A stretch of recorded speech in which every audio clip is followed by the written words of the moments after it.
할렐루야. 오늘도 고난주간 특별 새벽기도의 다섯째 날 새벽을 깨우며 말씀과 찬양과 기도로 하루를 시작하는 우리 성도들의 삶 가운데 하나님의 평강이 오늘도 종일 함께 하시기를 주님의 이름으로 축원합니다. 오늘 이 아침에는 마가복음 15장 25절로 38절의 말씀으로 위로부터 아래까지 찢어진 성소휘장이라는 제목으로 복음 증거하도록 하겠습니다. 예수님께서 십자가에 죽으신 날을 성금요일이라고 부릅니다. 예수님께서 모든 사람의 죄를 대속하기 위하여 죽으신 날, 자기 몸을 내어주신 날, 그 은혜를 전 세계 모든 교회가 함께 기념하며 묵상하는 날입니다. 여러분, 고난이 없이는 영광이 없고 죽음이 없이는 부활이 없습니다. 예수님의 죽음은 실제였고 예수님의 부활은 우리의 믿음 그대로 하나님이 이루신 줄로 믿으시기 바랍니다.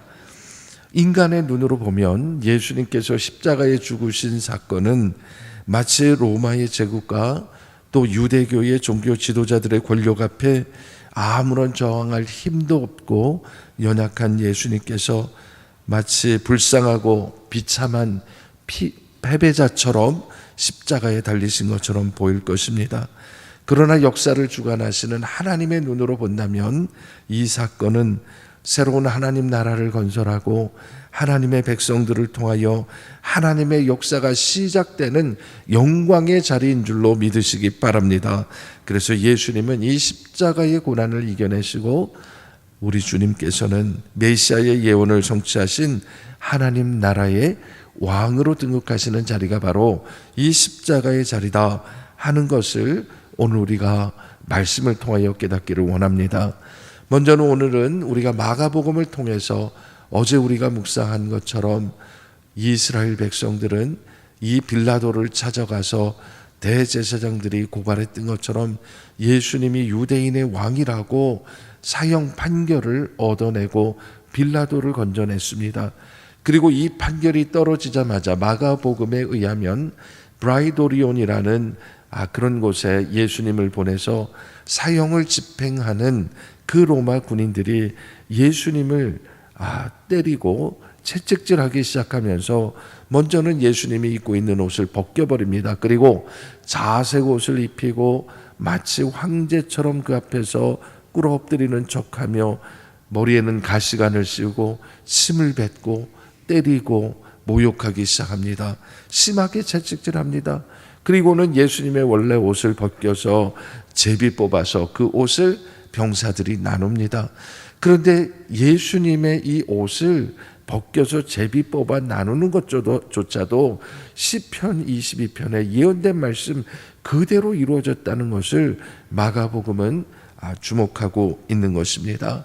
그렇게 예수님이 끌려 골고다로 올라갑니다. 골고다로 올라가는 그 길에 얼마나 많은 일들이 있었겠습니까? 그러나 마가복음에서는 모든 것 생략하고 알렉산더와 루포의 아버지 구레네 사람 시몬이 잠시 예수님의 십자가를 대신 지게 하는 것 외에는 아무것도 기록하지 않고 곧바로 골고다까지 올라가게 됩니다. 그리고 오늘 본문에 나와 있는 제9시, 그 시간은 우리의 시간으로는 오전 9시요. 그 시간은 유대인들이 기도하는 시간입니다. 그들이 기도하는 시간에 그들은 살인을 저질렀습니다. 예수님을 십자가에 이제 못 박기 시작을 했습니다. 그러면서 예수님의 십자가 위에 죄패를 유대인의 왕이라고 세운 것이죠. 예수님의 죄를 유대인의 왕이라고 한 이유는 설명드린 바와 같이 로마의 반역을 일으키기 위하여 사람들을 선동했던 사람이라는 죄목으로 예수님이 정치적인 이유로 십자가에 못 박힌 것처럼 표면적으로 보이게 되는 것이죠. 그러나 이것은 유대인의 왕이라고 예수님을 모욕하기 위하여 달았던 죄패지만 그것이 실제가 되고 예수님은 유대인의 왕이 아니라 온 인류의 왕이 되시고 우리 모두의 왕이 되시고 우리 모두의 구세주가 되시는 순간임을 기억하시기 바랍니다. 예수님이 그렇게 십자가에 달리셨습니다. 여러분, 예수님이 십자가에 못 박힐 때 십자가형이 여러 가지가 있지만 어떤 사람은 십자가에 묶어 나서 매달려서 지쳐서 사람들이 지나가면서 그 모습을 바라보며 끔찍한 죄를 졌구나, 우리는 저런 죄를 짓지 말아야지, 그렇게 경각심을 두기 위해서 몇 날 며칠을 매달아 두고 탈진해서 죽을 때까지 기다리는 그런 형벌도 있습니다. 그런데 십자가에 못을 박아버릴 때는 단기간에 십자가에서 그 물과 피를 다 흘리게 하고 진을 빼게 해서 짧은 시간에 운명하게 만드는 그런 형틀인데, 이들은 예수님을 가차없이 두 손과 두 발에 못을 박아버렸습니다. 아시는 것처럼 예수님은 그 못 박힌 곳을 통하여 예수님의 온 피와 물까지 다 쏟아버리셨습니다. 물론 요한복음에는 예수님이 죽었나 안 죽었나 확인하기 위해서 옆구리에 창을 찔러서 그 물까지 쏟아지는 장면이 기록되어 있습니다마는 마가복음에서는 아주 단순하게 예수님 십자가에 못 박았다, 그렇게 얘기하고 있습니다. 또한 예수님의 좌우편에 강도들이 매달렸습니다. 여러분, 예수님 좌편 우편에 누가 그렇게 있기를 원했습니까? 예수님의 제자들 중에 예루살렘에 올라오면서 세베대의 아들 야고보와 요한이 그렇게도 주님께서 입성하시게 되면, 주님께서 그 자리에 오르시게 되면 한 자리는 저에게 한 자리는 얘에게 주십시오라고 얘기했던 바로 그 자리, 그 제자들은 온데간데 없이 옆에는 강도 둘이 매달렸다고 말씀하고 있습니다. 여러분, 예수님께서 분명히 말씀하시기를 스가랴의 말씀을 예언하면서 내가 목자를 치리니 내 양들이 흩어지리라 하신 말씀을 이야기하면서 분명히 너희들이 그 시간이 되면 다 도망할 거라고 그렇게 말씀했을 때 제자들이 뭐라 그랬습니까? 베드로부터 무슨 말씀하십니까? 다른 사람들은 몰라도 내가 죽을지언정 저는 절대로 주님을 떠나지 않겠습니다라고 큰 소리치지 않았겠습니까? 그런데 마가복음에 의하면 그 옆에는 함께 처형당한 강도만 있을 뿐 제자들의 모습은 보이지 않는다라는 것이죠. 다 도망가서 멀찌감치서 예수님의 죽음을 바라보고 있다라는 것이죠. 그런 상황 속에서 예수님이 매달린 십자가를 바라보며 사람들이 모욕합니다. 지나가면서 당신이 그리스도라면, 당신이 유대인의 왕이라면, 당신이 정말 하나님의 아들이라면 한번 내려와 보라는 것이죠. 성전을 허물고 사흘 만에 짓겠다고 했는데 이 정도는 할 수 있는 거 아닙니까? 라고 얘기하면서 그 앞에서 예수님이 과연 어떻게 되는지를 지켜보는 사람들이 가득했다라는 것이죠.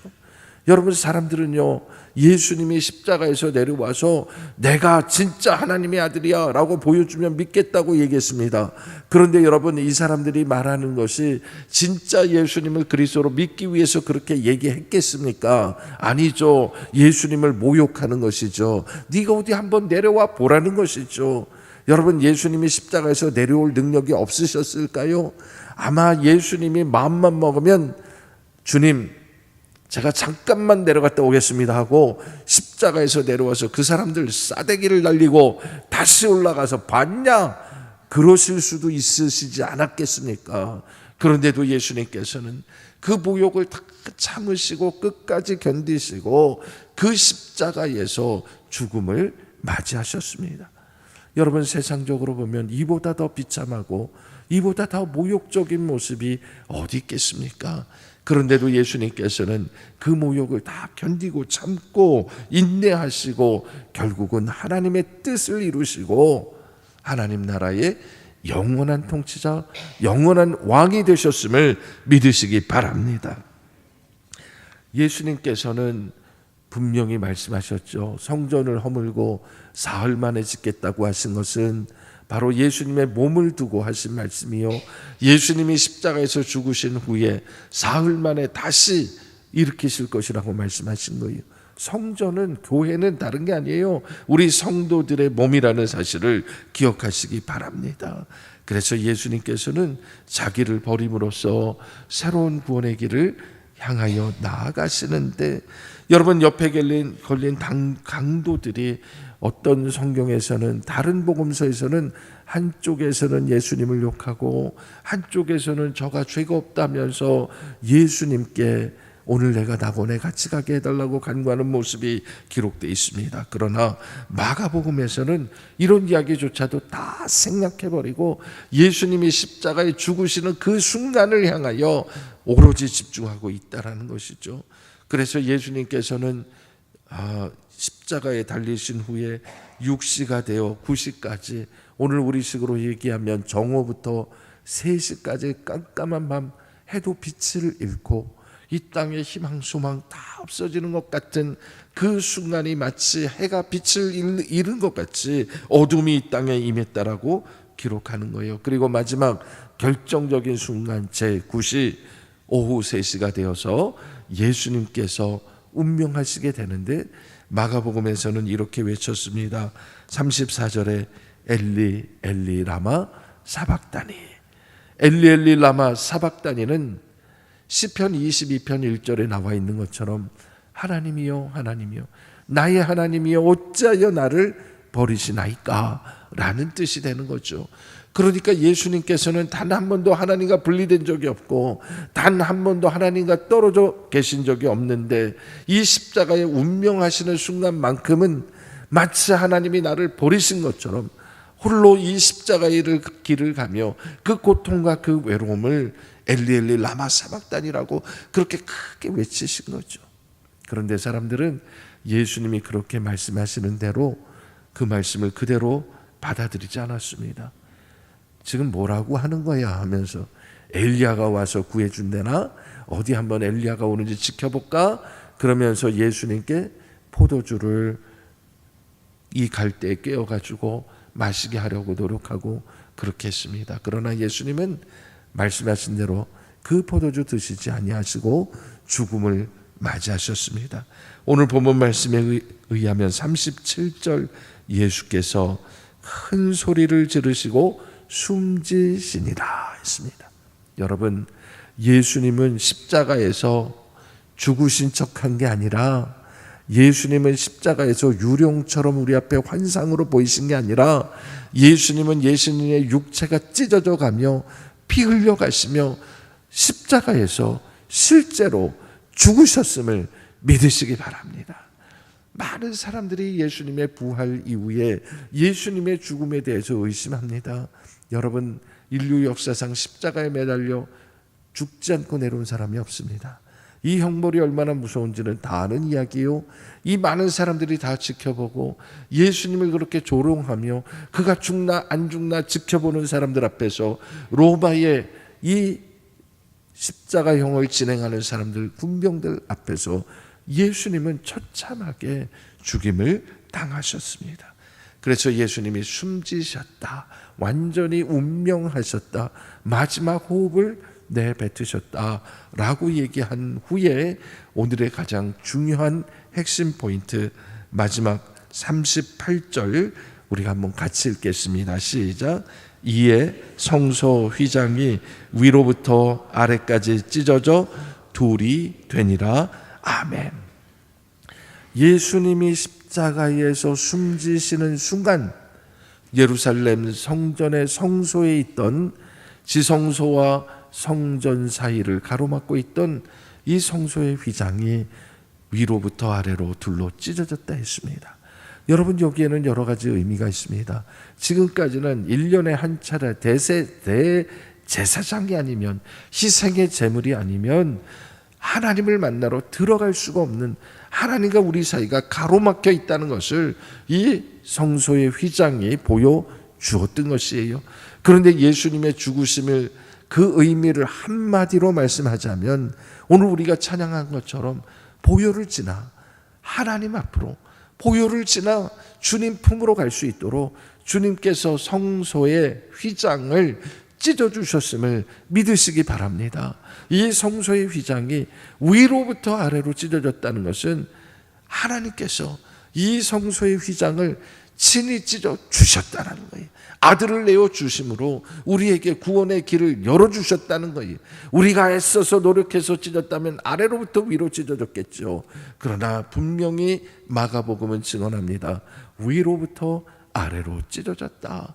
여러분, 이것이 우리 주님이 십자가에서 달려 죽으신 그 은혜의 결과요, 주께서 우리에게 열어주신 구원의 길임을 믿으시기 바랍니다. 그래서 우리는 단번에 제사를 이 제물로 드린 예수 그리스도의 보혈의 피로 우리는 주님 앞에 나갈 담력을 얻었고, 이제는 우리가 예수의 이름으로 주 앞에 나와 예배하고 두세 사람이 모여 주의 이름으로 예배할 때 그곳에 주님이 함께하게 됨을 믿으시기 바랍니다. 그래서 이제는 성소 안에 갇혀 계신 하나님이 아니라 언제 어디서나 주님의 이름을 부르는 곳에 우리와 함께 하시는 하나님, 그 하나님이 이제는 성소의 휘장을 찢고 우리 가운데로 나오시는 역사가 일어나게 된 것입니다. 오늘 성금요일 우리 예수님이 그렇게 하나님과 우리 사이에 막힌 담을 허물기 위하여 자기의 몸을 찢으신 것을 기억하며 이 십자가의 은혜 앞에 우리가 오늘 온전히 무릎 꿇는 날이 되기를 주님의 이름으로 축원합니다. 주님은 이 십자가의 길을 통하여 죽기까지 복종하시고 가장 모욕적인, 가장 부끄러운 모습을 세상 가운데 보이셨으나 우리는 그 은혜로 말미암아 하나님의 영광을 바라보게 되었습니다. 그래서 오늘은 슬프기도 한 날이고 예수님이 죽임당한 날이라 너무 괴로운 날이기도 하고, 그러나 이날은 하나님께서 구원을 위하여 준비한 날이라는 이 놀라운 사실을 기억하며 우리가 할 일은 뭐냐? 십자가에 달리신 어린 양 예수 그리스도를 찬양하고 그분의 은혜에 감사하고 십자가에 함께 죽고 함께 사는 역사가 일어나야 할 것입니다. 여러분, 예수님이 이렇게 죽기까지 복종하셨는데 우리는 또한 우리의 자신의 탐욕과 욕심과 고집과 습관과 이 모든 것들 십자가에 못 박고 내가 죽고 주님이 내 안에 살아야 되는데 여전히 내가 죽지 못한 것이 있다면 오늘 우리가 십자가에 달리신 주님을 바라보며 우리 안에 여전히 죽지 못한 나의 자아, 나의 탐욕, 나의 욕심, 나의 못된 습관들 다 주님 앞에 내려놓고 주님과 함께 부활의 소망을 갖는 복된 날이 되기를 간절히 소망합니다.